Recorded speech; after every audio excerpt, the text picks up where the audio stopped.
Hello everybody, this is Starman, and welcome back to Let's Play Eric the Unready. Well, I hope you'll forgive me for the rather abrupt opening to this, but if you'll remember the rather abrupt ending last time, Thursday of this game is a lot longer than I remembered. In fact, I was unready. But to that end, I had to split the video in two, so we had to end the last one rather abruptly, and we're starting this one about as abruptly. So, let us continue on to the home of the gods. Echo, echo, echo. As you near the top of the escalator, you glance up. High above your head, the walls of the mountain come together in an inverted cone, at the very tip of which seems to be a large cork. Before you have time to wonder about the significance of this discovery, you reach the top of the escalator and step off, passing through a wall of mist. Promontory. Dense clouds swirl around you as you survey this rocky outcropping. Through the mist, you see a lone figure with a shovel in his hands, bent over a hole in the ground. A narrow path leads off to the mountain, around the mountain to the southwest. The figure straightens and says, "Hello, welcome to the Mountain of the Gods. My name is Jack. I can see you've got one of those magic rings. Can't have that up here, you know." He takes the ring away from you and then glances down at the shovel in his hand and seems surprised to find it there. After a moment, he shrugs and fills in the hole he was just digging. Talk to God. Tell me a little about yourself. I'm the god of short-term something, but I can't seem to remember what. Yes, that would be short-term memory loss. Can I borrow your shovel? What shovel? Can you recite the Epic of Baldur from memory? Sure, a long time ago, endeth the Epic of Baldur. Pretty good, huh?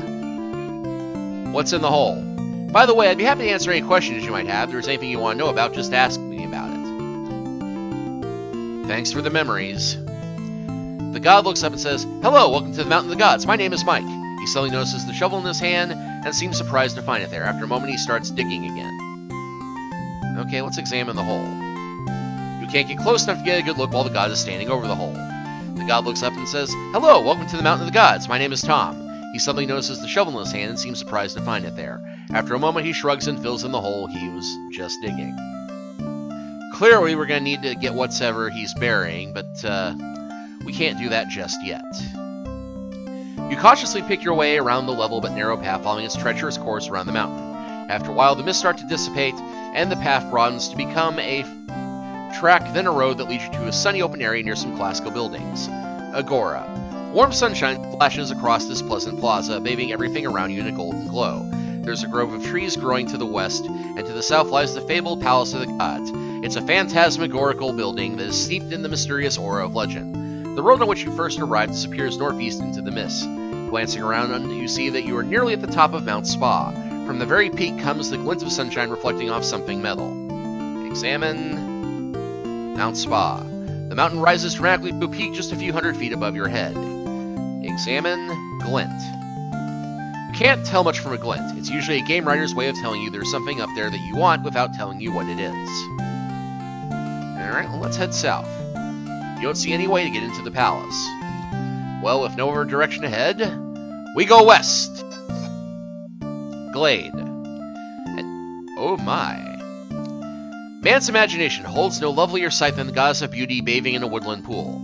And here she is, her flawless body immersed in sparkling water, her auburn hair floating around her like a halo. Warm sunlight flitters down the trees, striking a golden key hanging from a tree on the western shore of the pond. Not a single breeze disturbs the tranquility of the scene. As the goddess bathes, her languid movements send gentle ripples lapping against the shores of the pond, the quiet sound magnified in the still air of the glade. In the few moments you can tear your gaze from her, you notice that exits lead east and north into the woods. You see a golden key here. Well, we'll go ahead and examine her. Generations of poets have despaired in their inability to capture in mere words the unearthly allure of the goddess of beauty. I don't see what all the trouble is. She's about 5'9", 123 pounds with reddish hair, and a chest that would give a monk a heart attack. You know, somehow I just knew you'd get around to this. The goddess smiles sweetly and says, "It'd kill you in less than 30 seconds, honey." But what a 30 seconds. The merest hint of disapproval from the goddess is enough to stop you in tracks. "Be not so bold, mortal," she says, "lest your impetuous lead you to grief." The key is on the opposite shore of the pond. You can't reach it from here. And yeah, we can't swim either. Well, we will go ahead and talk to the goddess. Swing! Swing! Ah, Wayne's World references. Those are never going to become dated. Do you always drool like that? Would you like to go out with me next month? Sorry, I'm washing my hair again next month. Nice weather we're having. Oh, it's usually nice up here. The breezes are always warm and gentle. Tell me about the key. I don't know anything about it except it's been there for ages. How come it's so warm even though we're fairly high up on a mountain? Perhaps you've mistaken me for the goddess of brains. She's bathing in the next pool over. Look behind you, a giant snake! Silly mortal, there are no snakes on this mountain. Where's your other hand? None of your business. Now put your tongue back in your mouth and be on your way. This has been a titillating conversation, but I'm afraid I must go.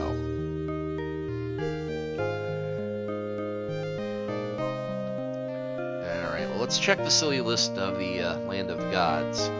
Well, there is one thing we can do here. Remember the sacred word yoo-hoo that we can shout to summon a banana? An arm thrusts up from the surface of the pool. It tosses you the banana and sinks out of sight again. Neat trick, says the goddess, eyeing the banana. I'll have to try that myself sometimes. Give. There's nothing you have that could possibly be of any interest to the goddess of beauty. Throw banana in water. The goddess catches the banana and tosses it back to you.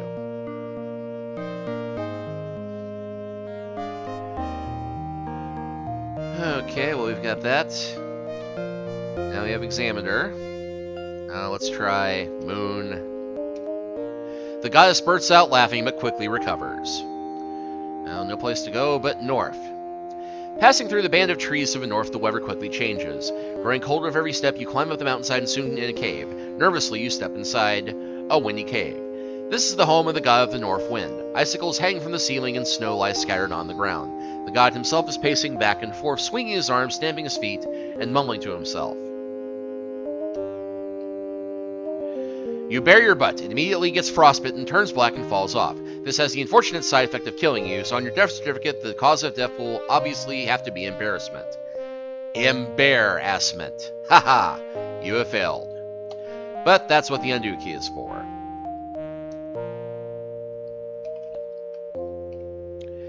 The god waves you off and says, too cold, it's always just too darn cold. And just because it's the north wind. This game is far too much class to respond to that input. No, it doesn't. It doesn't. No. Well then, you remove all the north wind's clothes and... No, I just can't do this. Go on. No, and that's fine. You'll just have to buy a different game if you want that sort of thing. Well, like the spellcasting series. Well, yes. By Steve Maretsky. Yes. Now go away. You're interfering with the game. Right. Bye then. I know we did that gag, but I just had to do it. Alright. Let's look at...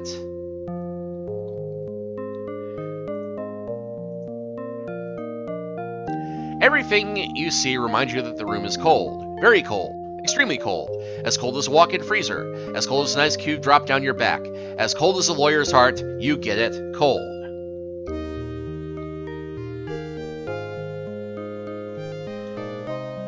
A small female voice in your head says, "Be careful, Eric. That stuff is so cold your skin might stick to it." Mom, is that you? You think to yourself. Suddenly you hear the wizard's small voice. Excuse me, Mrs. Unready, but I'm the only small voice allowed in Eric's head right now. Oops, sorry, the other voice said. Well, goodbye, Eric, and don't forget to wash behind your ears. You don't need to use the word mother in this game. I don't know why not. Alright. Touch.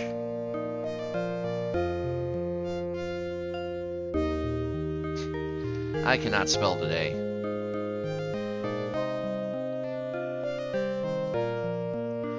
And okay, yep, same response, trying to just touch it.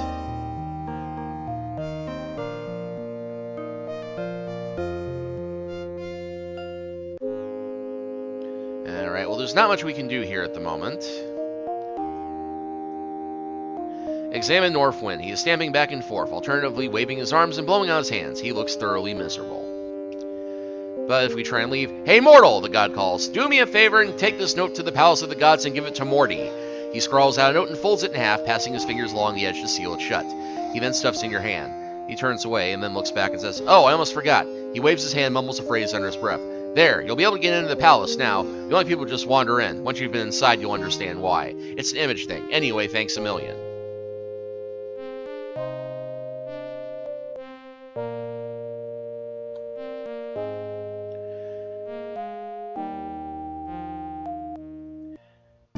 Okay, we'll go ahead and head south. And we are in a lobby. You walk up to the side and keep walking straight through it. Lobby. This is a sterile, fluorescent-lit office dominated by a very functional receptionist desk, behind which sits Cleo, the receptionist of the gods. In the background, you hear the suppressed hum of activity. Exits lead west, east, and north. Against one wall sits a large trophy case. As you cross the threshold into the palace, the seal on the note magically dissolves and the note falls open. Let's go ahead and read note.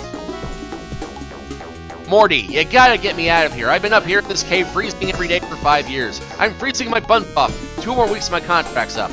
How about it, Morty? You're my agent. Can't you get me a cushier gig? I hear God of Wine is gonna open up soon. I can handle it, I swear. Hangovers are nothing compared to this frostbite. Yours, North." Let's go ahead and examine Cleo.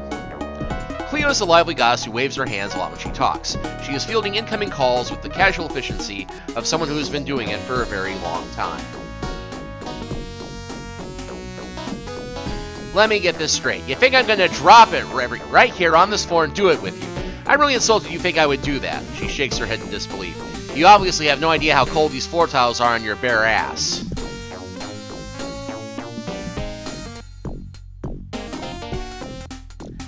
Examine the picture. It's a picture of the God of Luck. Above it is the caption, Valhalla Industries Employee of the Month.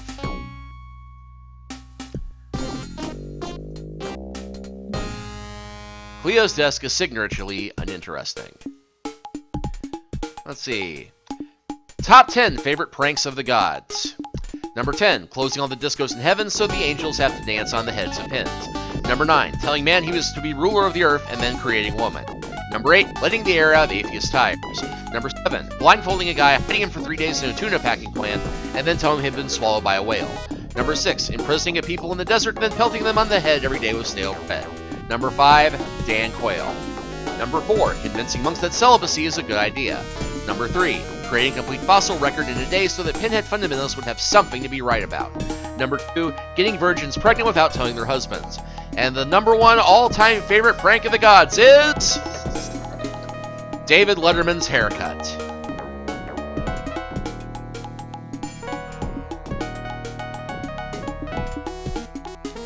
Okay, the painting is a watercolor of a dry path between 2 walls of water.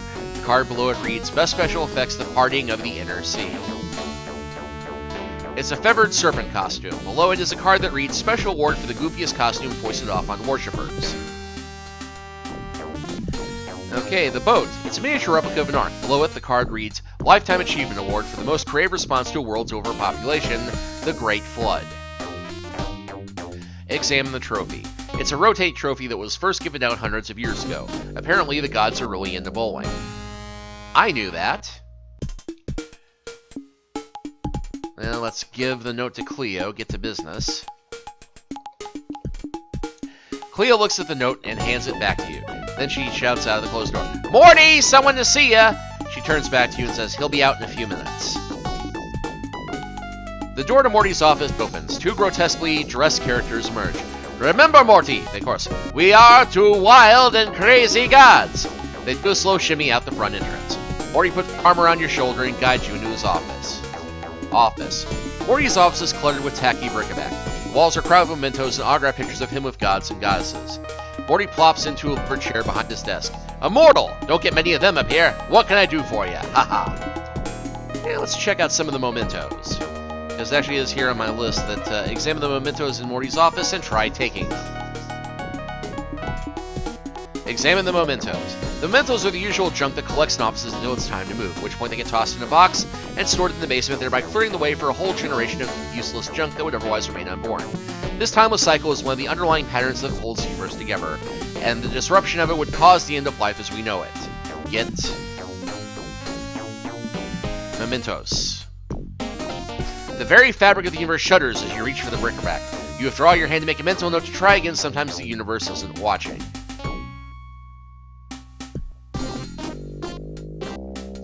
Alright. Well, let's go ahead and give note to Morty. Morty takes the note and tosses you a small wooden token. Thanks, kid, he says. He glances at the note, then wads it up and throws it away and bellows, Cleo! The receptionist comes in, and Morty says, take a letter. Dear North, I got 2 offers cooking for you right now. One's a 2-year gig as the god of the moon, the other is the 6 months as the god's a volcano. I'm guessing the moon's a little cold for you after this last job, so I'm trying for the volcanoes. It's messy, but at least it's warm. Let me know what you think. Morty pauses and appears to think. Your score has just gone up by 5. And with Cleo distracted, we can now take the costume.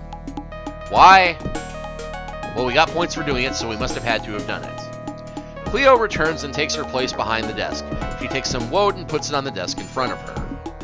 I'll bet we're going to need that too. It's a bright blue compound that primitive peoples use to smear themselves during religious ceremonies. And let's check out that token that we got from Morty. It's a perfectly round token with the word "to it" stamped on it. Let's go and explore the rest of his place. Lounge. The Lounge of the Gods is a worn-out room that could use a good coat of paint. A broken nectar machine stands in the middle of the room. Behind it, nectar machine repair god is sitting on a couch. The company bulletin board adorns the far wall. Examine the bulletin board. The bulletin board is covered with notices. One of them reads, due to recent complaints, the automatic payroll deduction for life insurance has been discontinued. Fresh cakes for all occasions, delivering in 30 eons or less. Call 1-800-DOMINUS. Remember, Dominus delivers. Now let's try that up here. Since we're in the realm of the gods, it might work this time. Thank you for calling Dominus. We'll be right over. Bye. Okay. Examine board. Depressed, can't commit suicide? Call the Divine Intervention Hotline for immediate counseling. There's always someone here to talk to you. Condo available for sale or rent. Ideal location on Island of the Gods. Overlooks Championship Golf Course, built on former site of the garbage dump of the gods. The competition to select a company bumper sticker is coming to an end. Be sure to register your choice by the end of this century. The finalist slogans are, Immortals do it forever. Worship us or we'll kill you. Honk if you're for silent prayer. I went to heaven and all I got was this lousy bumper sticker. God didn't create the world in 7 days. He rested 6 days and then pulled an all-nighter. Examine bulletin board. Create something so big you can't lift it? Call Titan Moving and Storage, specialist in paradoxical removal for 6 millennia. Fall bowling leagues now forming. Openings still available on quality teams like Rolling Thunder and Olympian Boomers. Sign up now. Are you a lonely angel? Come to the Thomas Aquinas School of Ballroom Dancing and learn to dance on the head of a pin. Group rates available. And we're repeating through it. So let's examine the repair god. He looks bored. When are you going to fix the nectar machine? When I get around to it, chum. When I get around to it. Will the machine be hard to fix? Nah, it'll be a piece of cake. Once I get around to it, it'll only take me a couple minutes. Is nectar really the choice of new generation? I wouldn't know. I don't drink this stuff. I just fix the machines. Nectar. Uh-huh. Gotta have it. Who was the advertising genius who thought that one up? Yeah. References to old Pepsi ads. Classic. Well, in fact, we do have what we need to get in order, because remember our token is a to it? A perfectly round to it?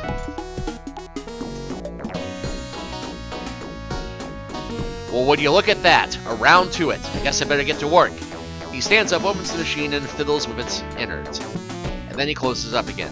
Good as new, he says, tossing you a coin. Give it a try. He packs up and leaves. Look at Penny. It appears to be that rarest of all artifacts, a penny from heaven. Put Penny in the slot.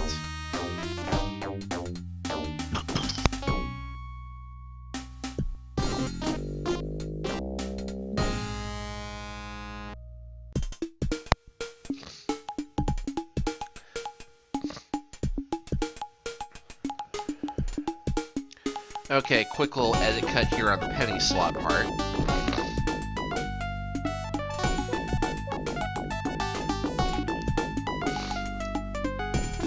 Okay.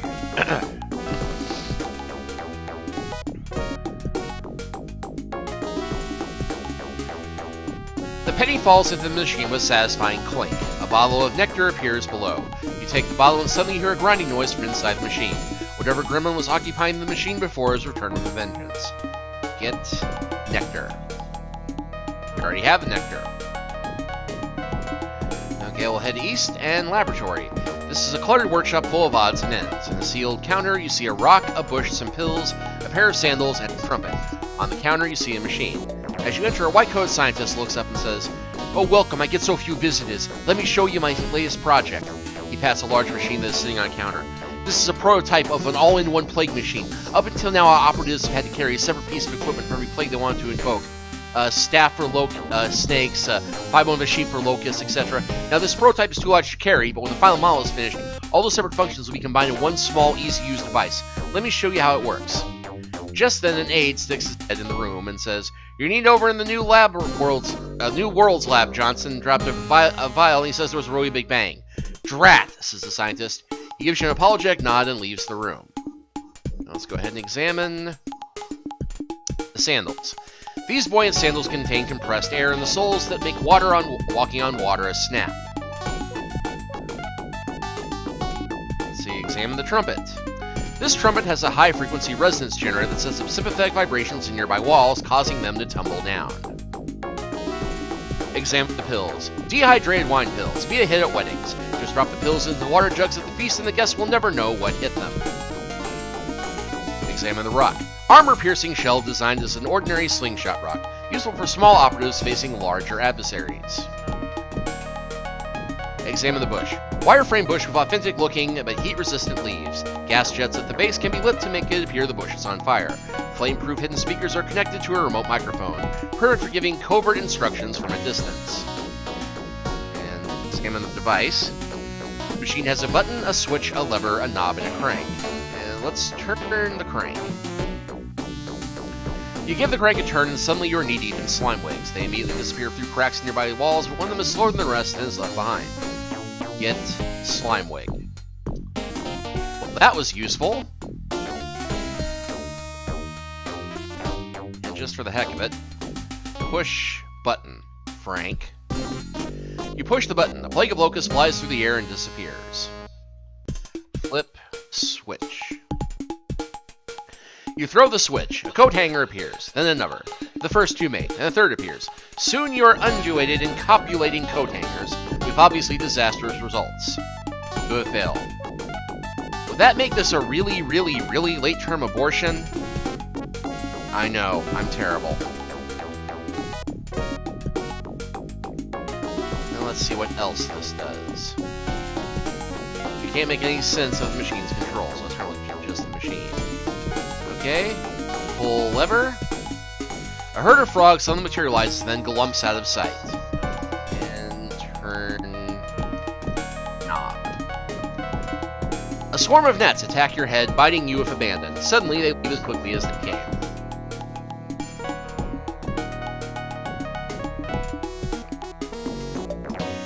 Okay, let's go ahead and head north. Library. This room is stacked floor to ceiling with books and scrolls and stone tablets of all shapes and sizes. Behind a small table is Emily, the diminutive librarian of the gods. You greet the librarian. "Hi, I'm new here. Got any good books?" "Brooks? Of course we don't have any brooks. This is a library. We don't carry brooks or streams or rivulets or anything like that. For that matter, we don't have any ponds or lakes either. All that water would spoil the air, and besides, how can you borrow a brook? You can't pick one up and..."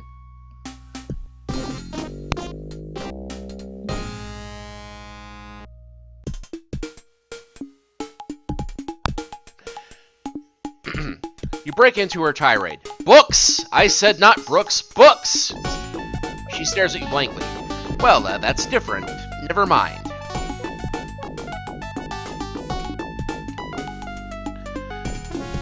The room is filled with tablets, scrolls, manuscripts, and books of every size and description. An out-of-breath delivery boy shows up and says, "Sorry I'm late. It's halftime at the Ragnarok Bowl, and we're flooded with orders." He hands you a cake and then leaves. The librarian fusses around you for a few moments, then says, "You know we haven't had a mortal here in eons. I know we haven't a few books meant for mortals, but I can't remember what they are. Perhaps I can find that reading list." She She rumbles around her desk. Ah, here it is. She blows the dust off a piece of paper and hands it to you.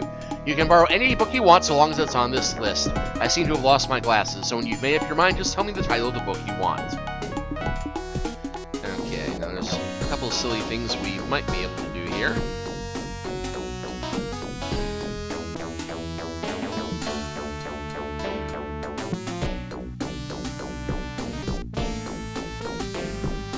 Let's see.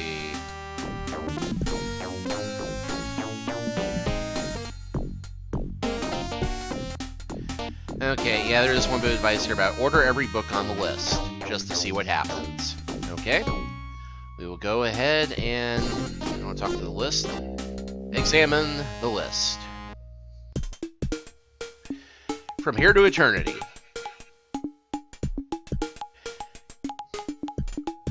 You shout your request at the librarian. Emily wanders off mumbling to herself. From beer to maternity? Now that shouldn't surprise anyone. One thing leads to another, I always say. After a while, she returns and hands you a book. Remember, she says, this is a lending library. I expect to see that book back here within 10 minutes. From Beer to Maternity. This book is about the dangers of drinking and dating. Read a few pages and discover nothing of interest. Return book. Paradise Lost.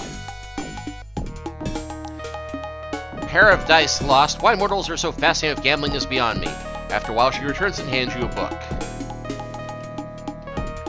Pair of Dice Lost. It's a story about a gambler's search for his lucky dice. You read for a while and then grow bored.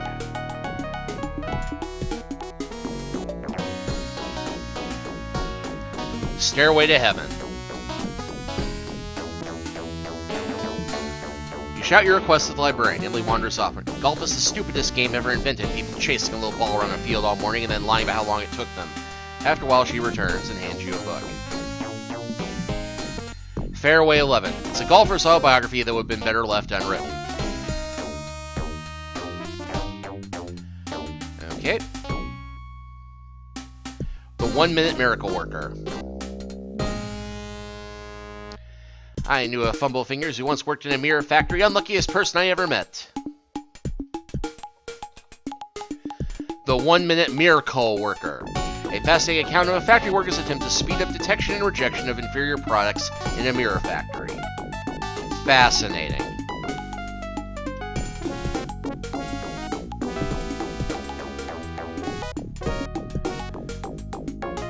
East of Eden. Why are restaurant guides always so popular? It seems to be all they were talking about is the decor and the location. Eats of Eden. The definitive guide to dining out in the Garden of Paradise. You read for a while and then realize all the places they're talking about closed down a long time ago.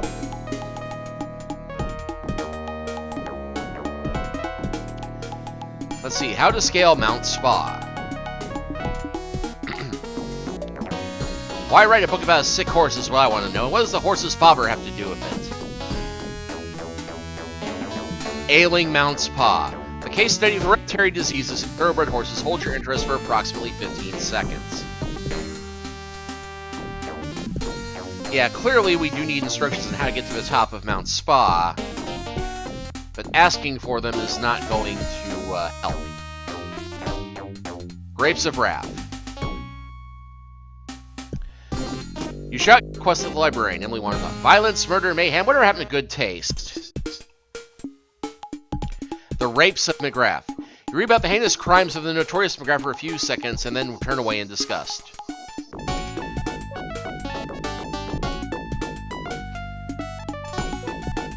For Whom the Bell Tolls. You shout your request at the librarian. Now there's a good book all about legends of bowling. For Whom the Tell Bowls.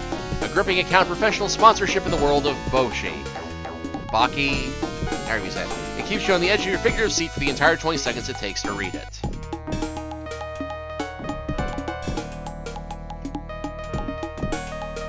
Read list.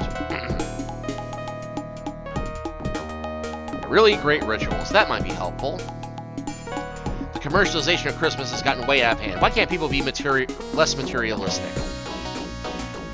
Really great rituals. This book is a nostalgic look back at how the wealthiest men in history spent their holiday seasons.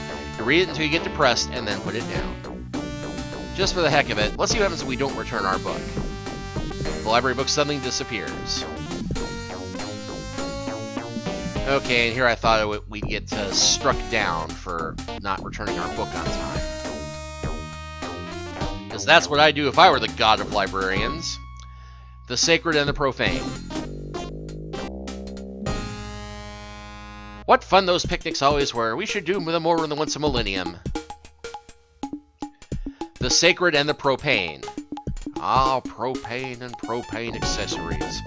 This is a pleasant recounting of the gods' millennial cookout which they hold in the Agora, rain or shine, once every 1,000 years. The book ends with a call from the authors to decrease the frequency of the event to relieve pressure on the organizers. Read list. Let's see, how to get a hold of some better virgins. I never did understand computers and software and all that. How to get a hold of some beta versions. You glance at the book but quickly avert your eyes the instant you realize it's about software piracy.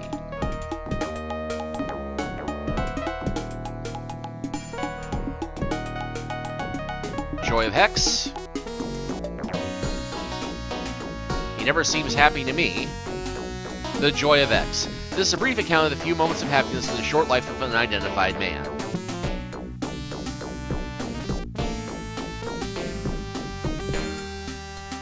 Holy smokes, a user's guide to incense. Unnatural acts are just like that. Unnatural. I say we bring back the lightning bolts and let them out. Let them have it when they get out of line. Holy blokes, the loser's guide to incest. The book covers the many instances of inbreeding among the gods and the always tragic consequences they bring. Well, there's only one book on the list, and clearly I left it for last because I know it's the one we need. Setting up Sodom and Gomorrah, priming the fountain. So she actually gives us a copy of Getting Up Mount Spa from Agora, Climbing the Mountain.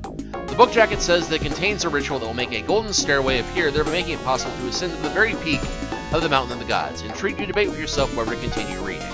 Well, unfortunately, we won't have enough time to read the ritual because it's a very big book. The librarian snarfs the list away from you and says, "Sorry, library property."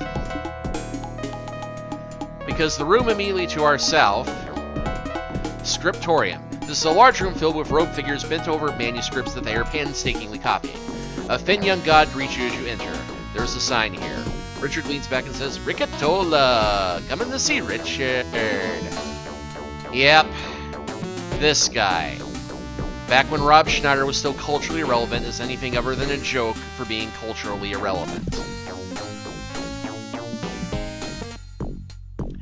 He's a young god who seems completely wrapped up in his work. Richie, examining Richard. I'd like to get something copied, please. The Ericulator, not reading the signs, bummer. What happens to the originals of the things you copy? Eric Tola, asking questions. Richard, sounding stupid. The Eric man, making fun of Richard. Gonna get himself killed if he's not careful. Can I just say one thing about you parrying it back to me?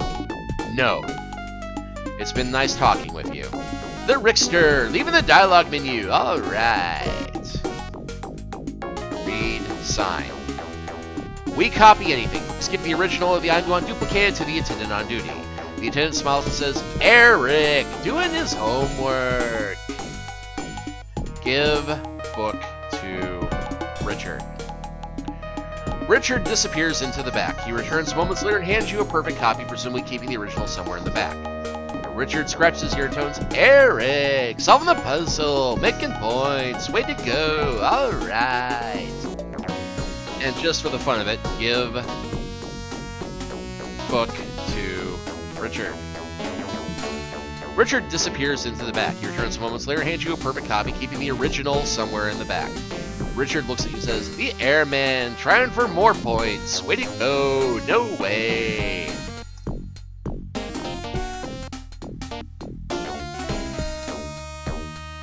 Alright, well, let's just go ahead and read the book now that we have another copy of it. You flip past the opening pages and get right to the good stuff. Ritual for causing the golden stare to appear. First, prepare thyself by wearing the sacred costume of Og, and smearing thy cheeks with woad, that thou might seem pleasing in the eyes of the great god Otis. Then, whilst holding a copy of the sacred ritual, thou shalt perform these actions in sequence, remembering all the while that a departure from the correct order shall taketh thee back to square one. Here then are the steps of the ritual.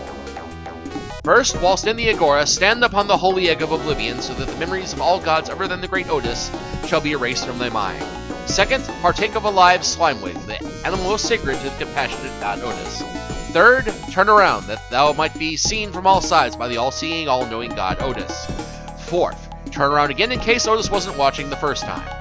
Fifth, and finally, thou must squawk like a chicken, for this above all others is the noise most pleasing to the Otis the great and powerful. The god of duplication says, the Rickster, doing his homework. Eric, leaving Richard behind. Okay, I'm gonna stop doing that, if only because we have no other reason to go back there now.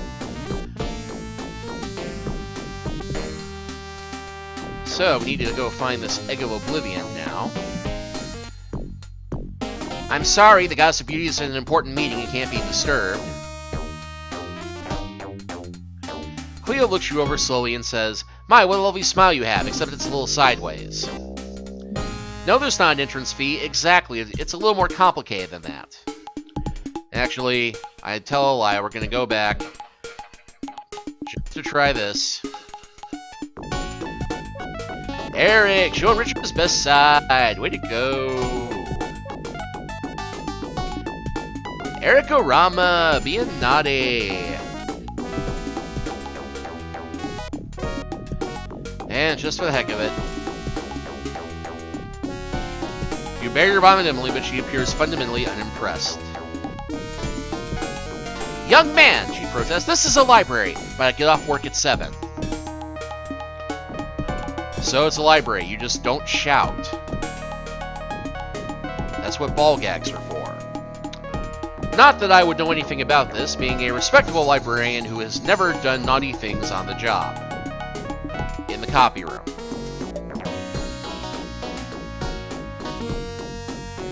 Okay, Cleo speaking in Reddit. Let me see if I can explain. Every time a prayer comes in for a team to win, it goes onto a toad board. We keep a running tally until the event actually begins. Whichever side has the most prayers by halftime will win the game. That's why Notre Dame is so hard to beat. They've got a million nuns out there praying all week. By the time game day rolls around, the other team doesn't stand a chance. I'm sorry, the Goddess of Beauty is an important meeting and can't be disturbed. No, you don't have to keep track of your good and bad deeds. Our accounting department is quite good. Sorry, the Oracle's department is closed today, and it was in last week's predictions. Didn't you get them? Yes, the end of the world has been scheduled, but I can't release the timetable yet. We'll be issuing a press release soon. It should tell you everything you need to know. The deadline for spring rights was yesterday. I'm sorry, no exceptions. No, not even if you make it 2 live pigs.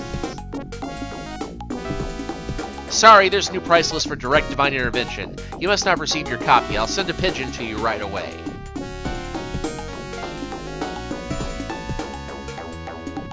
And I think we've cycled through everything. You need to speak to Martha in seances. I'll put you right through. I'm sorry, the Goddess of Fertility is busy at the moment. Please try back later.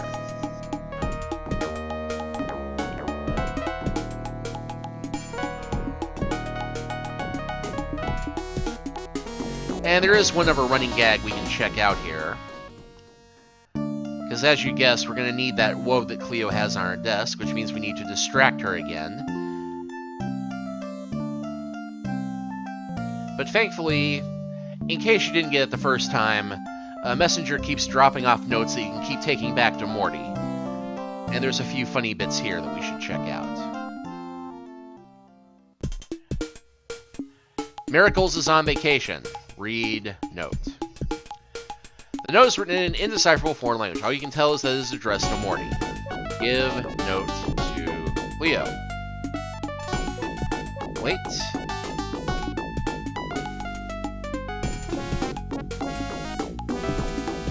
Okay, the door to Morty's office opened. Morty comes out with his arm around a blonde goddess who is wearing her underwear outside her clothes.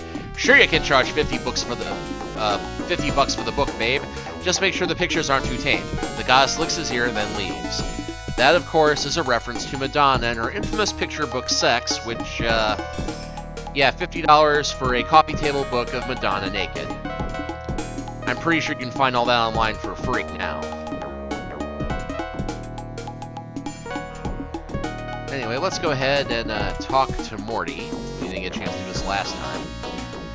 Who are the people in these pictures? Those aren't people, Boobala. Those are deities, first-class gods and goddesses I helped to get where they are today. To whom should I sacrifice in my quest to be successful? Let me see. The logical choice would be the god of lost causes, but he's busy with the Bush campaign. I guess your best bet would be the god of blind, stumbling luck. I'd like to get in touch with the people in your legal department. No, you wouldn't, kid. Trust me on this one. I'd like to be a god. Everybody says that, but let me tell you, the hours are lousy, the pay is worse, and everybody wants to talk to you all the time. My advice is be a bum. You set your own hours, you work outside, and there aren't any annual performance reviews. Thanks for the advice. No problem, enjoyed it. Let's have another meeting sometimes. Have your people call my people. We'll do lunch. Alright, well, quick check of the list here. Oh, didn't think it'd take me out of that.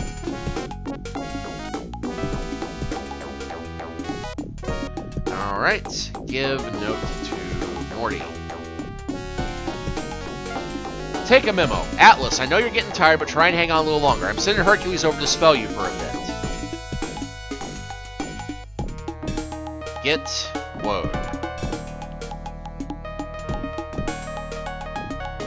And I got a funny thing on the list here involving the woad. Lick woad.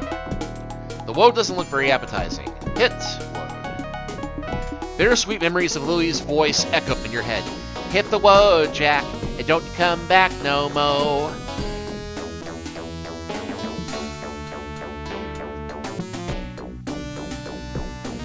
Alright, we'll quick little check here. Let's see if we can do that one. Examine the goddess of beauty. Boon the god of the north wind. Touch the icicles in the cave of the north wind.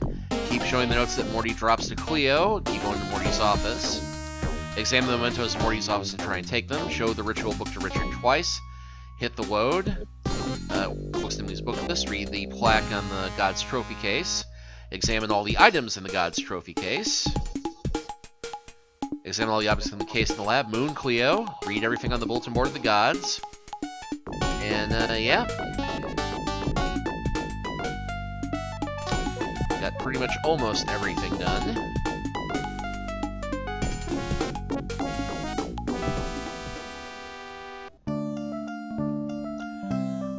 That note.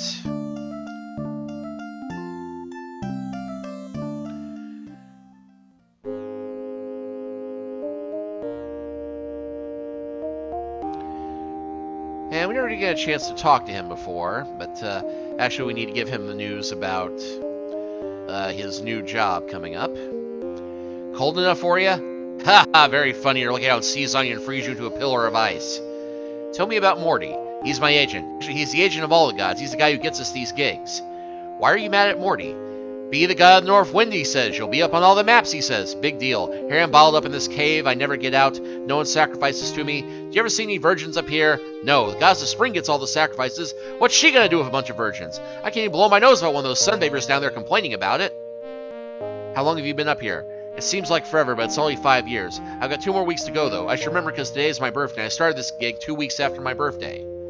Happy birthday. Sure, some birthday. Come back in 2 weeks. Then you'll see a smile on my face. Well, it's been fun shooting the breeze, but I'm gonna go now. Well, it is his birthday. We have a cake with candles. Let's pull dragon's tail. Light. Candles. You hold the dragon up over the candles. The spray of fire ignites them all. The god of the north wind grabs the offering and cries in delight. For me? How thoughtful of you! He closes his eyes and makes a wish. Then he sucks in his breath and unleashes a blast of wind that not only extinguishes the candles, but uproots them from the cake and carries them flying down the hillside on a frigid stream of air that freezes everything in its path. And just for the heck of it, pull tail, burn icicles. You manage to melt a few drops, but it's so cold everything freezes over again. A once idyllic summer scene has been transformed into a hard-bitten snowscape of ice and frost. The goddess has fled, and the pond is frozen into a solid sheet of ice. On the western shore of the pond, the golden key still hangs on the tree. You race across the frozen pond, grab the key, and return to the nearest shore. And just for the heck of it, you hear a faint busy signal and then a small female voice. I'm sorry, the banana is already in use. Please try again later. Thank you for using Banana Net.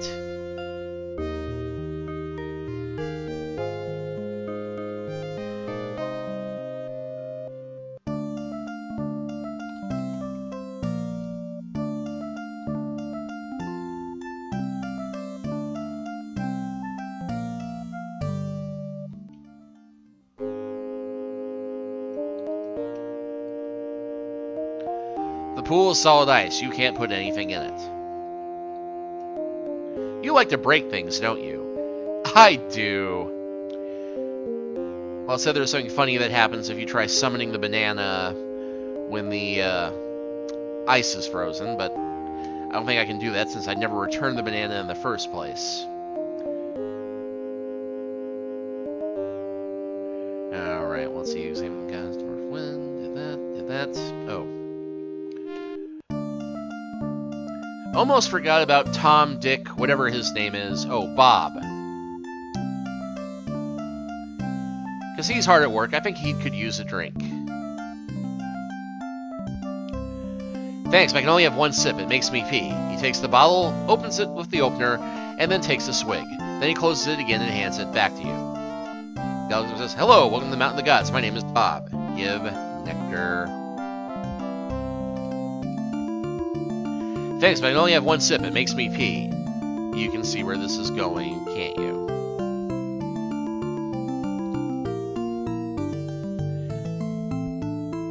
Hey. It's the fabled Egg of Oblivion. Legend says anybody who possesses it for more than a day will lose his memory. Perhaps that accounts with the odd behavior of the young god with the shovel.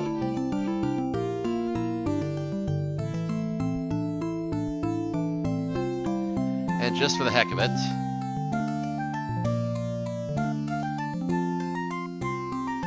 such an action is recommended only when one has the recipe for the omelet of Oblivion. Yeah, that was on the wacky list. And that actually gets us almost everything, except for something at the very end. So let's go ahead and finish up with the notes.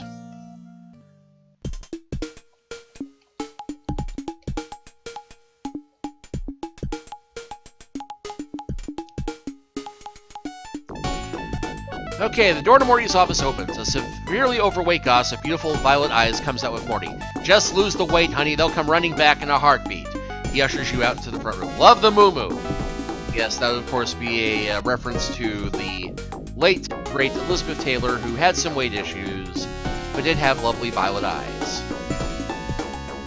Okay, give note to Morty. Take a memo. Quetzalcoatl. Look, it's a simple matter of numbers. You're up over 10,000 human sacrifices a day. If you keep that up, there won't be anybody left to worship you.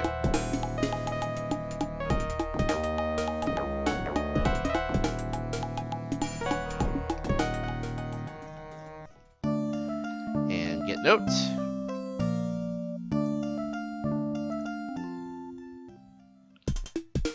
Give note to Cleo. Wait. The door of Morty's office opens. Morty comes out with a comic-looking god with long hair, a wild tie, and a wisecracking grin. Morty says, I told you not to leave the show, Cha-Cha. Just look at the stuff they got to replace you. That's my views, and you are out of here. The Finn god leaves. Yep, that would be a cameo by Dennis Miller, who, back in the early 90s, he was the host of the Weekend Update on Saturday Night Live. His catchphrase, apart from calling people Cha-Cha, was saying, that's the news and I am out of here. And I forget who he was replaced with, but he was not nearly as sarcastic and beloved as Dennis Miller. Shame what happened to Dennis Miller, but give note to Morty. Okay, take a memo. Jake and Elrod, your application to become Messenger of the Gods is quite impressive. Please forward a copy of your driving record. not those guys again.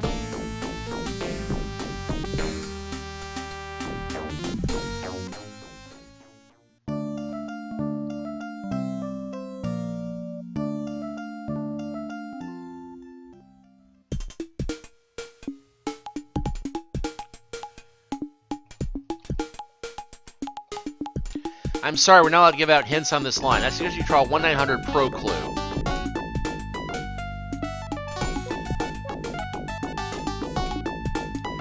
Okay, the door to Morty's office opens. Morty and a pregnant goddess emerge from his office.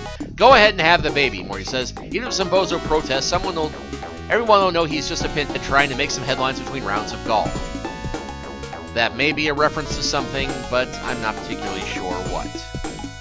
At any rate, hey, let's save that stuff for the clients. Morty says, hey, I'd let you go in there if it were up to me. The guys in there really aren't so bad, what you know, but the other folks around here don't like him, so we have to keep him locked up. Yeah, that'd be the legal department. Give note to Morty. Take a memo. Krishna, can you at least keep him out of the airport? You're giving the whole God thing a negative image.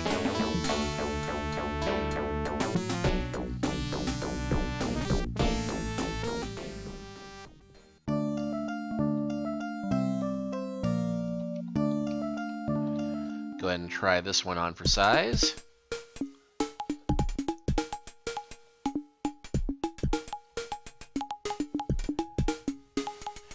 Okay, a bald-headed goddess comes out of the office. Morty comes after her and says, my advice would be to grow your hair back, lay off the poop, and shake your tail when you sing. Just give it some thought, will you, honey? Yeah, that'd be a nod to singer Sinead O'Connor. All these references have dated quite well and are no longer archaic and require explanation to people who don't know and don't care.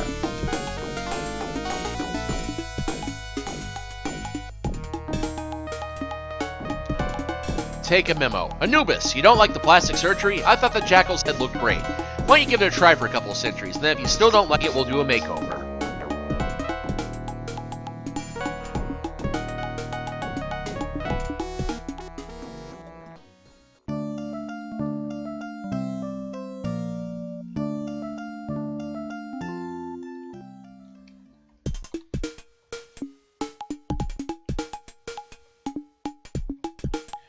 Alright. Morty comes out accompanied by a mop-headed business god in a very expensive suit. And if you still need some quick cash, Morty says, here's what I do. Build a mud wrestling ring in your casino, throw Ivana and Marla into it, and then sell tickets. The business god thanks Morty and slips him a $500 bill and walks out the front door. Okay, that reference, strangely enough, is not dated, except that you probably need to note that Marla and Ivana are Donald Trump's first and second wives, respectively. Anyway, give note to Morty. Bacchus, cut back on the partying, babe. The neighbors are beginning to complain.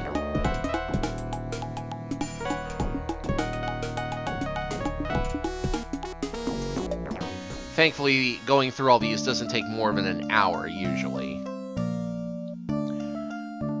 All the running gags, I mean. You'll remember that the bard jokes took us an hour of game time.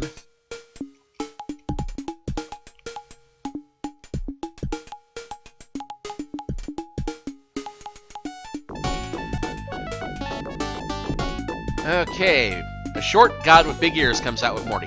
Okay, election's over, we lost, no problem. Time for plan B. You've got enough money to buy the White House from the government. Once you're the president's landlord, he's got to do what you say or you're evicted. Case closed, problem solved. Now quit slow dancing and go investigate someone. Yeah, the short god hops out the front door. That'd be a reference to H. Ross Perot, who ran for president back in 1992. Yeah, anyway, give note to Morty. Diana, you gotta do this tour, babe. They got the Free Fates signed to sing back up, and the Valkyries have agreed to do the opening act.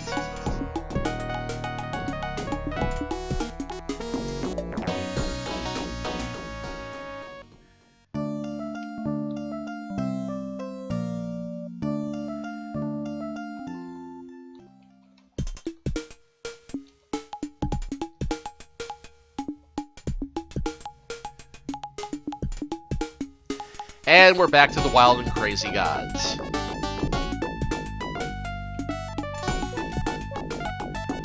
Take a memo. Yahweh, I'm telling you, it still don't make sense. How do you expect him to worship you if you don't let him say your name?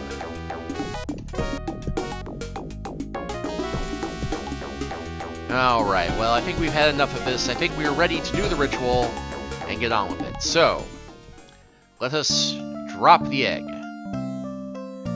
Wear the costume.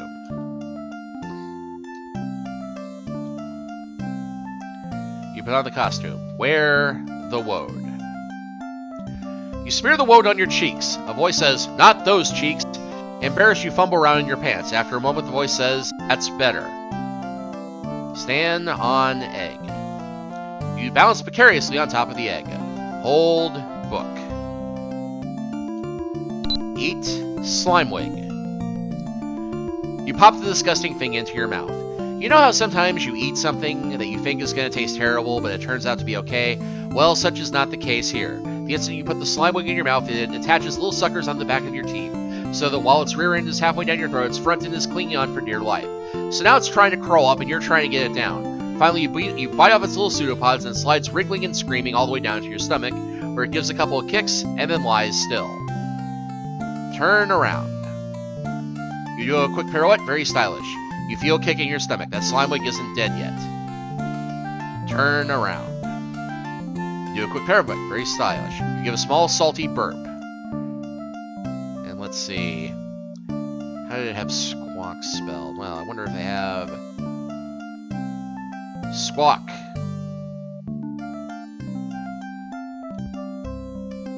Like a chicken.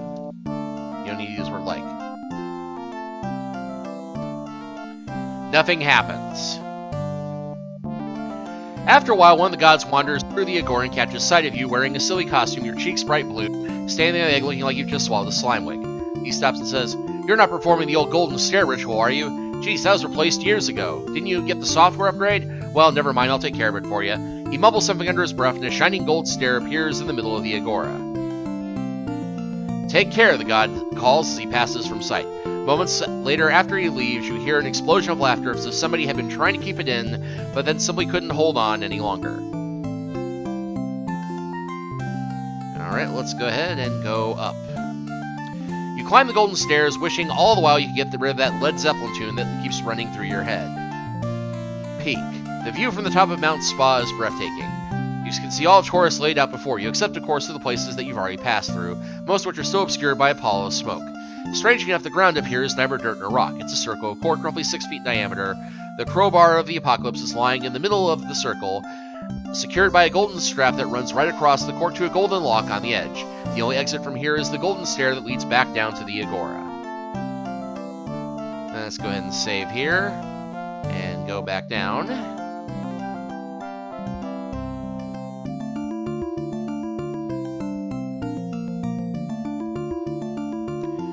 You climb golden stairs, wishing all the while you get the Led Zeppelin tune out of your head.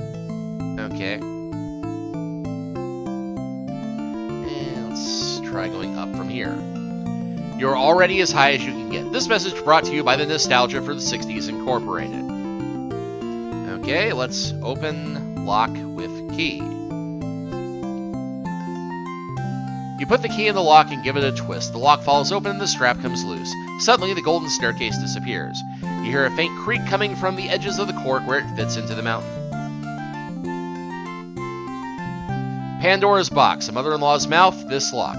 Name 3 things that can't be closed once they've been opened. The creak turns into an ominous groan. The cork starts to tremble and shake, and you notice that there's more of it sticking up out of the mountain than there had been before. Get crowbar. With a pop, the approximate intensity of a sonic boom, the cork shoots up into the air, with you hanging on for dear life. The cork describes a graceful arc through the Taurus air, taking you for what feels like a magic carpet ride. Except you can steer magic carpets, and you usually have some say in where they come down. Behind you, the mountain of the gods deflates into the large wrinkled land formation of the gods. Eventually, the cork lands with a splash. You interpret this as good news, until you remember the only water in the vicinity is the dread swamp of perdition. The impact of the landing throws you to the ground and knocks you out.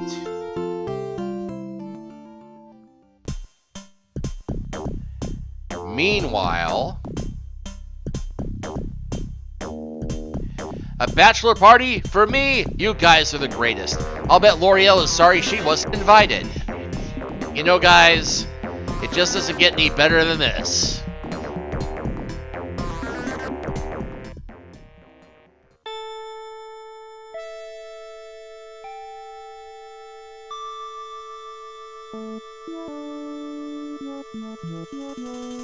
That music may sound vaguely familiar. And these characters may look vaguely familiar. But I think I'll have to read the introduction this time, because I don't think it'll be saved if I save here and do a restore like it usually is, so we'll go ahead and continue this before we close this chapter out. Shore. This is the south shore of a murky swamp. You see a raft populated by a strange-looking crew. You see a newspaper here. Out of the mist, a raft approaches. It is manned by a very unusual-looking crew. The person who appears to be captain is holding a sawed-off tree trunk, and you see him speaking to him. Captain's log, swamp date 91692. We have encountered a strange life form who is peering at us through a transparent screen while manipulating an imaginary alter ego through our world. We offer assistance to this alter ego while observing the character of its master. He lowers the log and says, "Hail, traveler, we offer you passage across this swamp." Yep, Swamp Trek. And that is where we shall pick up next time. Until next time, live long and prosper. I know, I had to say it.